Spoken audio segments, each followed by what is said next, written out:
Hey everyone, I thought I would make a little intro video to MechWarrior Online. I know it's probably a month too late. I've been putting videos up for a little while now, but I thought it might be nice to give you a little insights to why I enjoy this game so much and kind of just a little background. I actually wrote a blog post up on the website, so I'm going to use that kind of as a guide so I don't get too rambly. Um, and I'm not going to be editing this like we would a podcast and editing out randomness. So if this seems a little more amateurish, I'm sorry, but I'm just going to kind of run with it. Um, so here we go. So I really like mechs and future technology in general. I really like stuff that's been imagined and brought to life in stuff like games, animation, and movies. I really like thinking about how technology is going to advance and how societies or our society will evolve around that advancement. Some of my favorite universes that kind of I like to think about is stuff like BattleTech, which is what MechWarrior is set in, Warhammer 40K, Star Wars, Star Trek, Mass Effect, and Deus Ex. So they're kind of future slash near future universes where technology has drastically altered everyday life as well as warfare. Uh, and I think what I like specifically about mech combat is because the technology is a huge step forward, right? Like something like this probably could exist today, but it's kind of almost unfeasible. Uh, so it's a huge increase in technology and firepower, but it's still something that's fought with individual skill. So the stories and stuff centered around these bigger war machines are still very personal, and it's kind of like you're an ace fighter pilot. It's still one person in a very powerful machine. Uh, and one thing that I love about the technology and all the universes I mentioned briefly is the look and the feel of everything. So all of these mechs, I mean, you kind of look at all these, they're all very unique, but they all look really great. At least I think so. They look like really intimidating war machines. Um, they look all cool, but the thing that I really like is that they're fully built robots, right? They look like they could actually function in the real world. Uh, so as a kid, my first mech love, I guess, would be Gundam Wing. I would watch it when I would go down to my cousin's house. And so they have these toys for Gundam where you actually build them. And the first time I built one, I was really kind of blown away because it like you see it on a show, but you know it's a drawing and you can make almost anything look however you want to in a drawing. But I could actually build what I saw on the show. So it made me think, whoa, wow, this actually might be a thing someday in real life because I just built a little replica model of it. Um, and even the main mech, the Wing Zero, it transforms into a bipedal mech, kind of like this, into like an air and spacecraft. It can go through space and go through the atmosphere and fly around. And you could make the little toy that I had built do the same thing. It wasn't just some like, oh, like they do this flashy thing. It's not like Sailor Moon where they spin around and like they suddenly have different clothes on. It's no, like things actually lock into place and can go and become this other thing. It wasn't just like magic, and that was really crazy to me. And since then, I've been fascinated by really how grounded a lot of this sci-fi stuff is. Where yeah, it's in the far future. Yeah, it's technology that doesn't really seem feasible at this point, but we could get there someday, and they could actually function. And so I really enjoy, or I can't really even understand how someone can imagine a technology that doesn't exist now, but make it seem so attainable. It's really kind of crazy to me. So, MechWarrior Online really feeds into that for me. Obviously, looking at a couple of these mechs, you can see they're fully realized and they look like they could be built, right? Um, so the first thing you do is choose one of these mechs. I'm just kind of showing you a couple of my favorites here, but they have quite a few that you can purchase. Each one of these is a separate mech, and each mech has many variants, so there's several hundreds that you can choose from. So you can go and, like, say you just want to buy this guy and just kind of run with him as he is. But another thing you can do, and this is a lot where the fun of the game comes in for me, is you can go into the lab and customize it.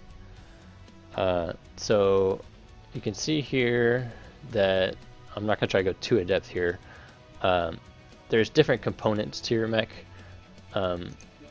So when you're shooting someone, like, it's called a damage grid. So you've got your left and right legs, your center torso, your left and right torsos, and then left and right arms. So when you look in your loadout here, you've got your torsos, right, your legs, and your arms. So each mech has a tonnage limit.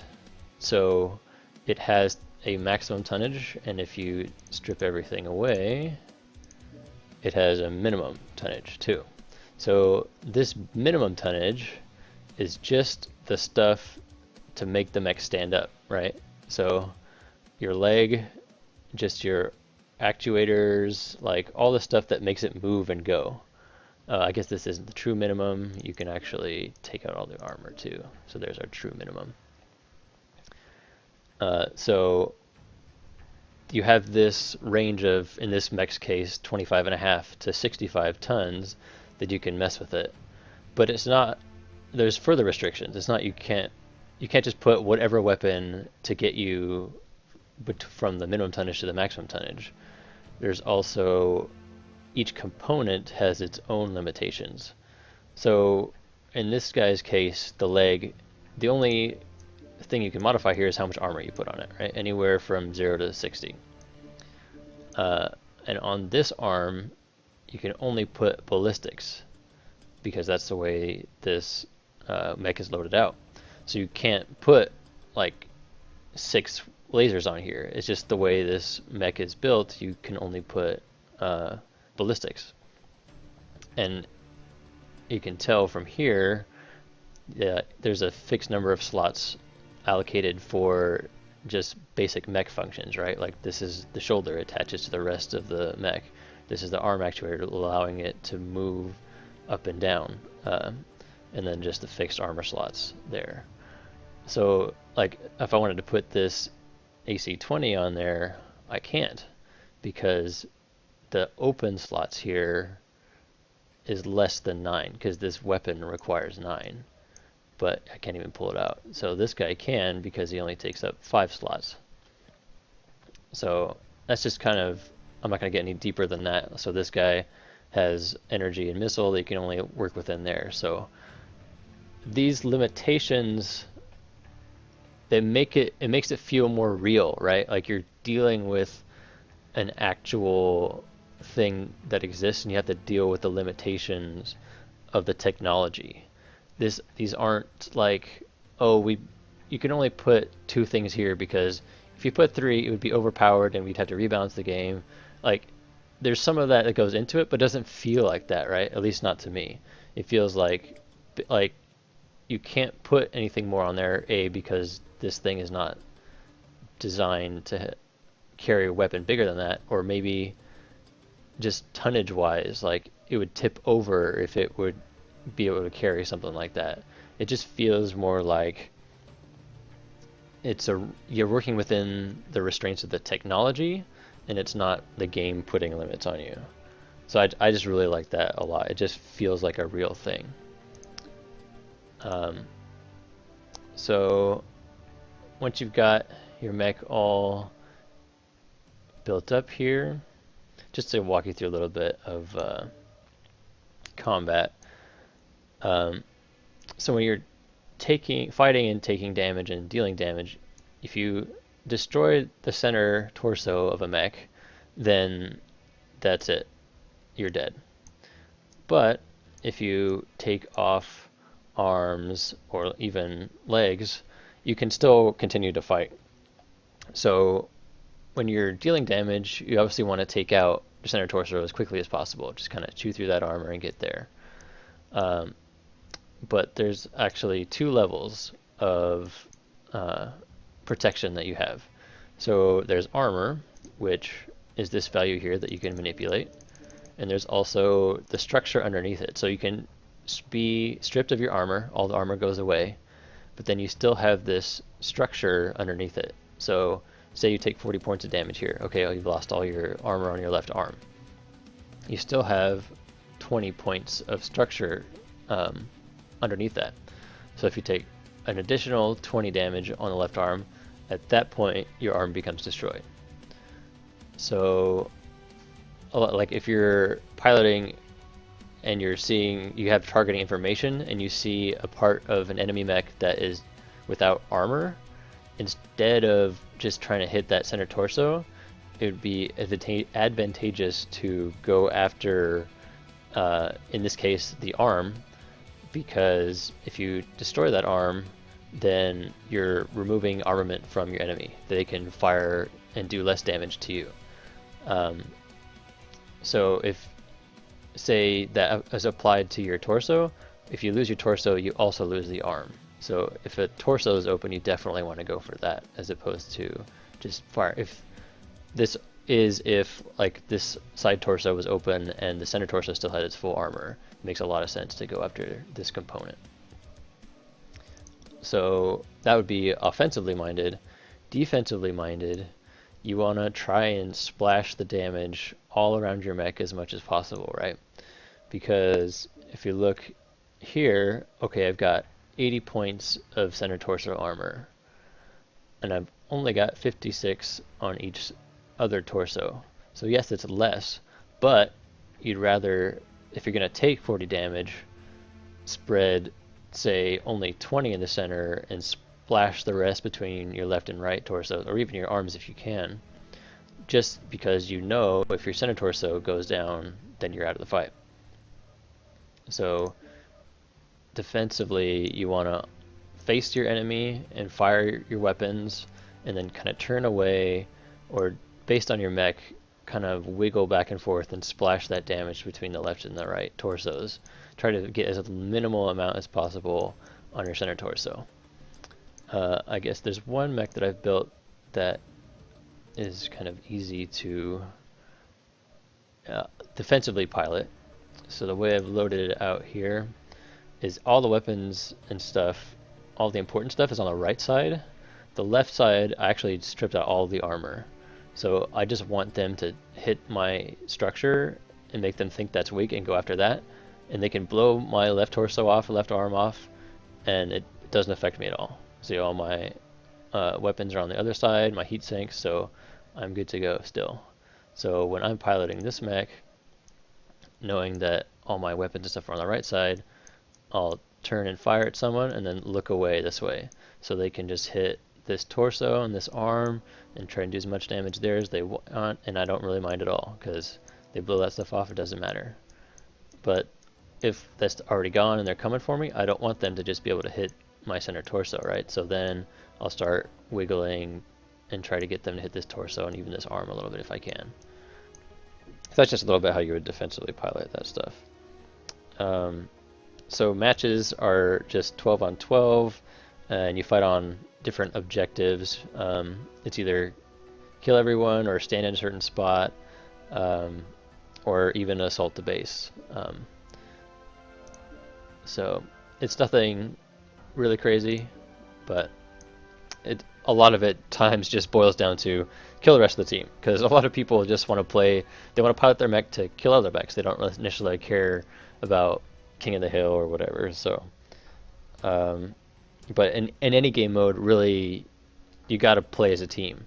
If you're kind of off by yourself, or you got a lot of people spread out, you're probably not going to do well, because just all of the armor and weapons, it's not like Call of Duty where it's a twitch shooter, right? It's a lot more tactical, it's a lot slower, just because of your damage output versus the enemy's armor.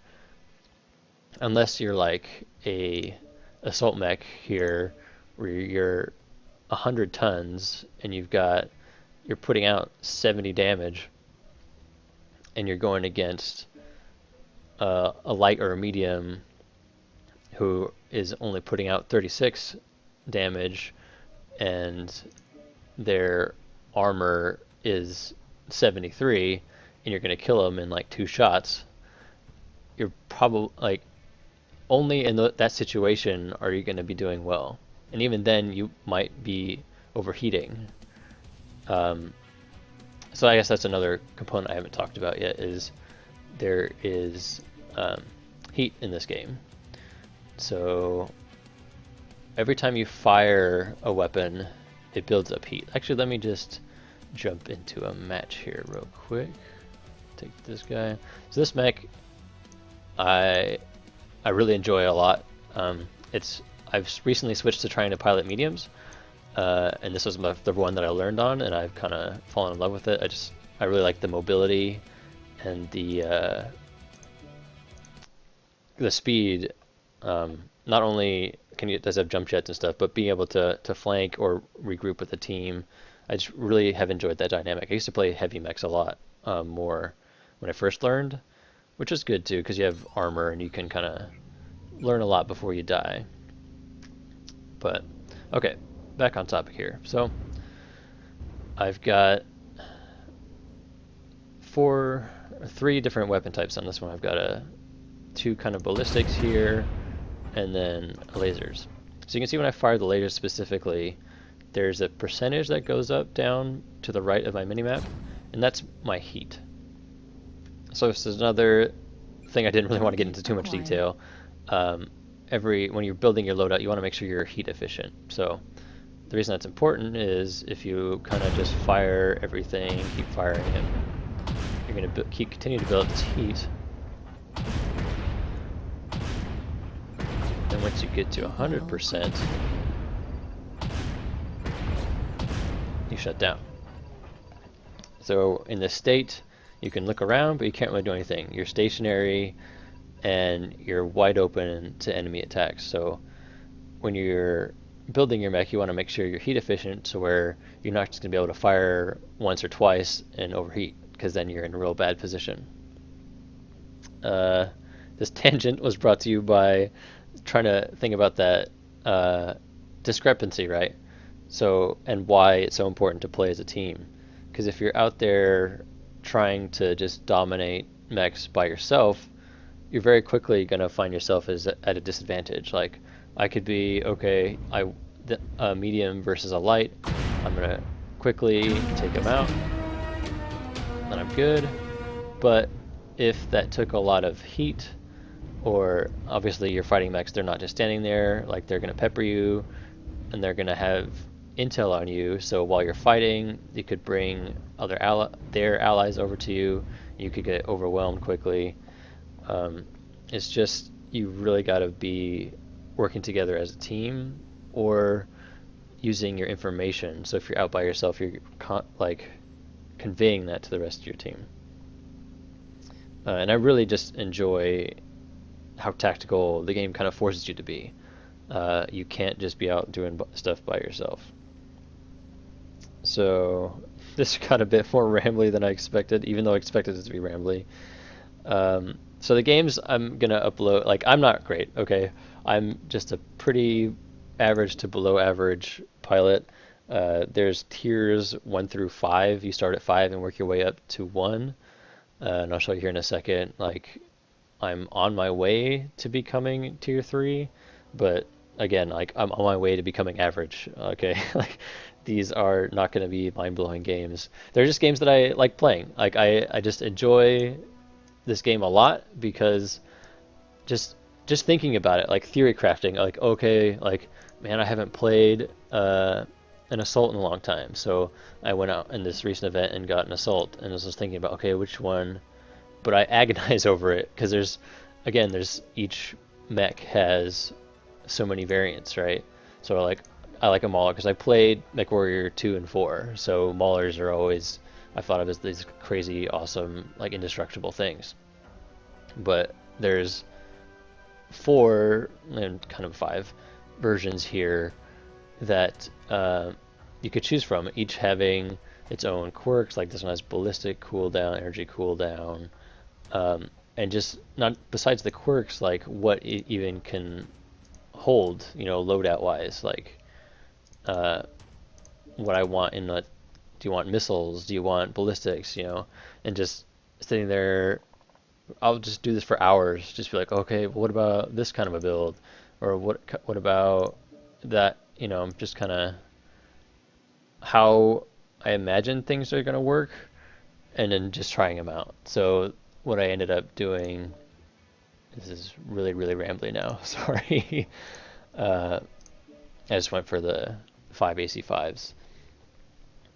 But I just like the idea of it, right? That how each mech feels really real, how tactical the battles are, how long they can be too, and just playing with friends is really fun in any game really, but the way that some of the games we've had in this game has been honestly some of the best fun I've had in a long, long time. So we played, Jacob, Colin, and I, and my friend from work try to play every Wednesday.